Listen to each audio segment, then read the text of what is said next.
Église orthodoxe russe de l'Empire tsariste. Message du souverain patriarche Zosime. Le Saint-Esprit est mon guide. Partie 27. Raisonnement. Seigneur, bénis-nous.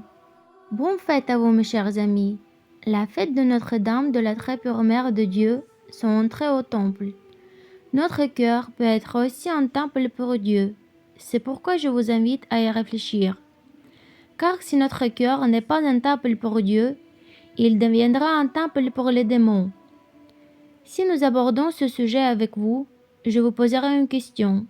Pourquoi, selon la Bible, le prophète Élie devrait-il venir à la fin des temps pour corriger les pensées des hommes? Pourquoi est-ce le point central? Pourquoi est-ce si important pour Dieu? La pensée esprit, écrit Agnès Brancheninov. À la parole, elle accent déjà une forme certaine dans laquelle cet esprit prend forme. Le Christ nous dit, par tes paroles, tu seras condamné, et par tes paroles, tu seras justifié. Matthieu 12, 37. Il s'avère que les pensées spirituelles prennent la forme de mots, qui peuvent à la fois mener à la perte et au salut. Comprenez-vous? L'être humain est composé de 3 parties, ni fusionnées, ni séparées pour ce monde, l'esprit, l'âme et le corps. Notre âme possède un processus de pensée interne, et c'est précisément dans ce pouvoir de pensée de l'âme que peuvent provenir des anges ou des démons. Il faut donc faire preuve de sagesse et de discernement pour savoir quelles pensées accepter et lesquelles rejeter, à quoi croire et à quoi éviter. Comprenez-vous? Le Seigneur a dit, « Celui qui n'assemble pas avec moi disperse. » Matthieu 12, 30. Comment comprendrez cela? Pour le maîtriser, il faut discerner quelles pensées vous appartiennent, lesquelles viennent de Dieu et lesquelles viennent du diable. C'est la première étape la plus importante. L'ennemi de l'humanité fait tout son possible pour nous faire ignorer les pensées, en nous faisant croire que le plus important est l'action. Mais pour Dieu, ce qui importe, c'est avec quel sentiment cet acte a été commis. Vous comprenez?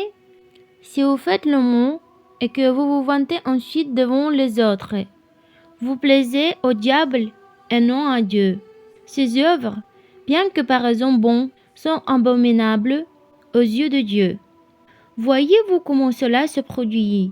Il ne faut pas s'intéresser à l'acte lui-même, mais à ce qui a motivé la personne qui l'a commis. Et nous voici confrontés à toute une science spirituelle qui ne peut être appréhendée rapidement. Pour acquérir le discernement en la matière, les croyants se retiraient dans les déserts, les monastères et les grottes, cherchant la guidance spirituelle de pères spirituels expérimentés. Comprenez-vous? C'est pourquoi les pères disaient qu'il fallait rechercher des pères spirituels, non pas des saints, mais des personnes expérimentées. Si une pensée est un esprit, cela signifie qu'elle porte en elle des sentiments spirituels. Je vais donner des exemples évidents que tout le monde connaît. Parfois, les pensées provoquent de l'irritation, parfois la paix intérieure, parfois la colère, parfois l'amour, parfois la confusion ou la paix intérieure, et ainsi de suite. Vous connaissez tous ces différents états d'esprit, et ils se manifestent à travers les pensées et pas seulement, car la confiance est primordiale. À celui en qui nous avons confiance, nous sommes fidèles.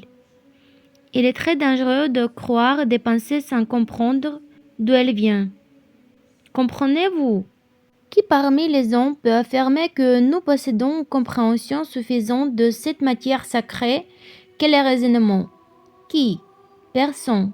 Car conséquent, penser avoir une quelconque expérience de la vie, et encore moins s'en vanter, est une folie. Autrement dit, nous ne pouvons pas affirmer avec certitude que nos actes ont plu à Dieu.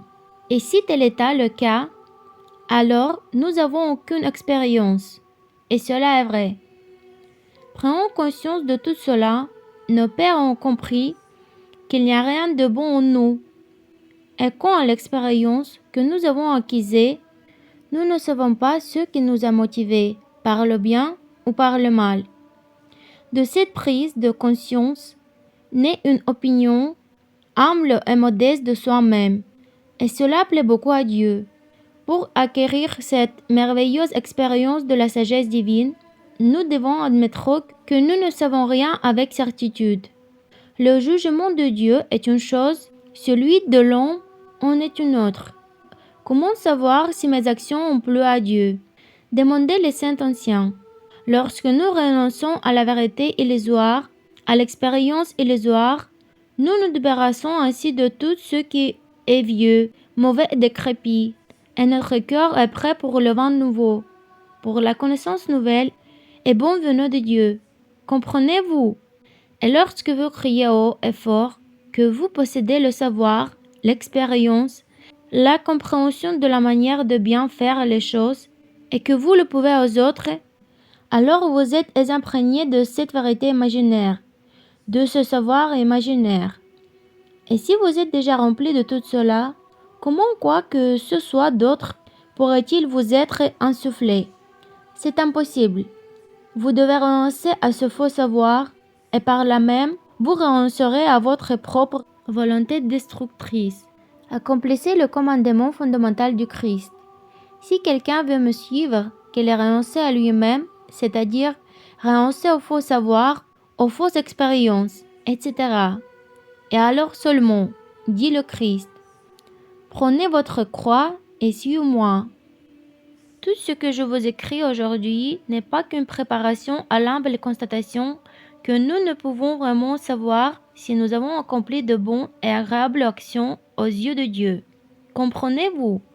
Cette prise de conscience est essentielle car si vous la comprenez, mes amis, Dieu fera le reste. Il lui faut seulement un terrain propice et un environnement favorable. L'amour de Dieu accomplira tout le reste pour nous.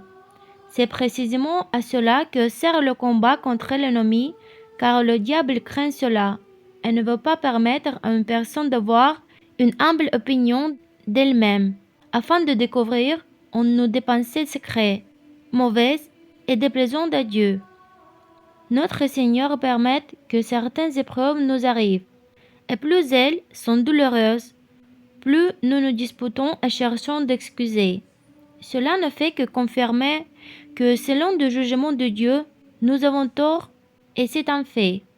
Avec ceux qui acquièrent le bon terreau de l'humilité et la conscience que nous ne savons pas encore, tout comme nous devrions le savoir, avec de telles personnes, nous pouvons approfondir notre réflexion sur les bons et les mauvais sentiments qui proviennent des pensées. Le discernement, la connaissance du bien et du mal, invisible, est un don de Dieu. Nous pouvons également aborder la question de ceux qui, loin de l'humilité, n'en perçoivent aucun fruit. C'est pourquoi ils ont tout particulièrement besoin de réfléchir et d'apprendre ces leçons. L'homme possède 3 phases de prise de conscience. Au moment de l'explication, certaines personnes comprennent grâce aux mots. D'autres argumentent, s'énervent, crient, se justifient et souffrent, avant de se calmer et d'admettre leur erreur. Enfin, certains s'entêtent et persistent. C'est absolument terrifiant et mortel. Alors, demandez-vous, à quel niveau vous vous situez-vous? Ceux qui sont obéissants et avides de connaissances peuvent être placés à des postes de direction. Celui qui argumente et se justifie fait beaucoup de bruit et de tentation pour les autres. Mais il est bon qu'ils se rendent compte plus tard.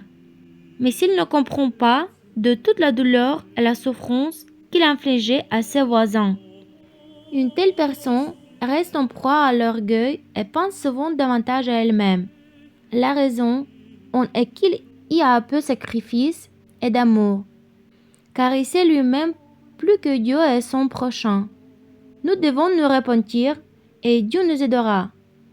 Lorsque le Seigneur apaise l'homme par sa grâce, son cœur demeure par une paix profonde. Le calme, le silence, une joie parfaite à la pureté. Une telle personne ressent particulièrement intensément les prémices de l'émergence de sentiments démoniaques.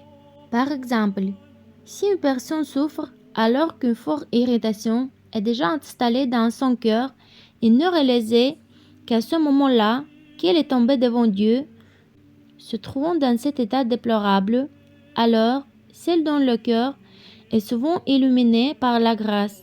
Cette même personne souffre aux premiers signes d'irritation qui ne font que commencer.